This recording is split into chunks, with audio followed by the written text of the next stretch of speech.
Welcome to the great debate between Exile Guy and Honest John. Hi, everybody, and welcome once again to the great debate.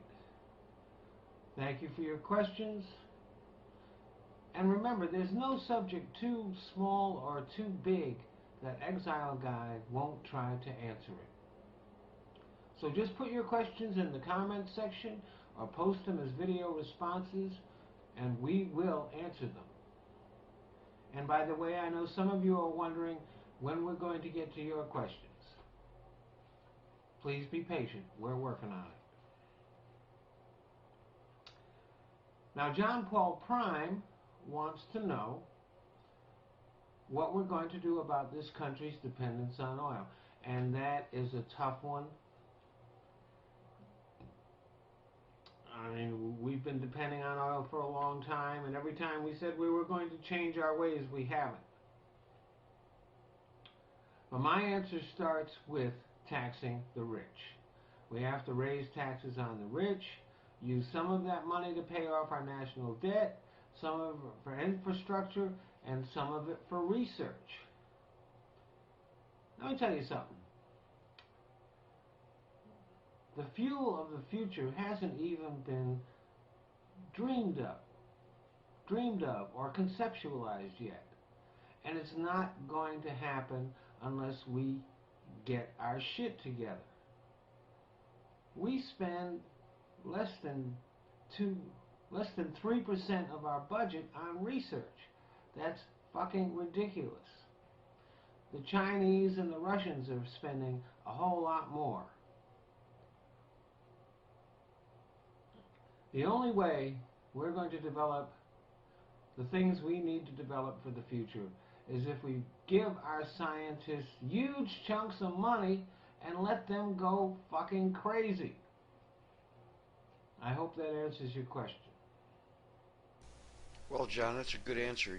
And research is a good thing and it needs to take place, but research takes a lot of goddamn motherfucking time.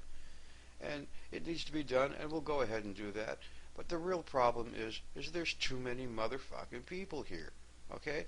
And once you eliminate all the right-wing nutjobs, all the fundamentalist Christians, all the fucking crazies, once we get rid of these motherfuckers, we won't have the consumption needs that we have now. We just won't need as much oil. And not only that, but we will have a direct source of oil. Now, how do I plan to do that? Well, it's very simple. We're going to take all these crazy motherfuckers as soon as I'm elected, and we're going to send them down to motherfucking Texas. That means we're going to have wide open spaces in some pretty interesting places. And a lot of states are just going to fucking empty out, if you know what I mean. Once you get rid of the fucking right-wing motherfucking crazy-ass nut jobs, it's going to be, kind of peaceful and calm and everything. And we'll go down there and we'll get all these people down there and we'll kind of lock the door on them, if you know what I'm saying. We're going to lock the motherfucking door on them. And then, after the carpet bombing is done, and we'll just go in and get the resources. Well, what are the resources down there? Well, it's fucking oil, okay? So we'll take the oil and we'll use it up. And when everything's all fucking used up, we'll give the motherfucking place back to fucking Mexico where it belongs. Dustin Jr., 1993, has asked, what civilization is most like Texas? And Dustin, thank you for your question. Since when does Texas have a civilization? Well, I got to say, John is right there, because after all, Texas really has no motherfucking civilization. Oh, there are a few people down there around the Austin area that you might want to save. Some creative kind of people, some people who are really kind of cool. And we might want to get them the fuck out of there before we start, blowing the motherfucking place up. But other than that, there's nothing in Texas that's even close to being a fucking civilization. Thank you very much for your question. And Alex Hertz has asked this question. Hello, great debaters. This is Alex Hertz, and thank you for taking my question. And my question for you is,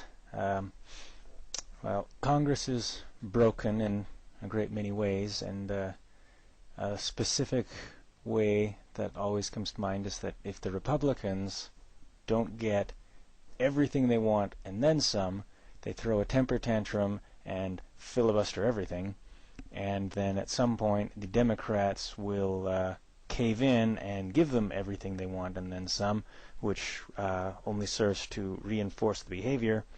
And so my question is, what steps do you plan to take to fix this problem with Congress? See, Alex, Obama's problem was he expected the Republicans to cooperate and compromise for the good of the country. For a smart guy, he really was being pretty fucking stupid. I mean, he really wanted to work with these guys and to come up with solutions. And it should have taken him less than 10 minutes to realize that that wasn't going to happen. First thing I'll do is I'll pick a fight with these motherfuckers and let them know that they better not stand in my way. See, the thing about bullies is you slap them around a few times and they run home crying to their mommies. And if they threaten to filibuster, I won't let that bill be withdrawn. They'll have to stand there and do their little speeches for hours and days on end if it's necessary until they fucking drop. I bet they won't be so eager to call a filibuster if they know that they're going to have to stand there and do it. And once they've done that a few times, they'll do what the fuck I want. I hope that answers your question. All I can say is, fuck them, alright? Just motherfucking fuck the motherfuckers.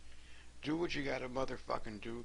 Do your job, do what you get paid for, or get the fuck out. There's plenty of room in goddamn motherfucking Texas for the whole goddamn lot of you.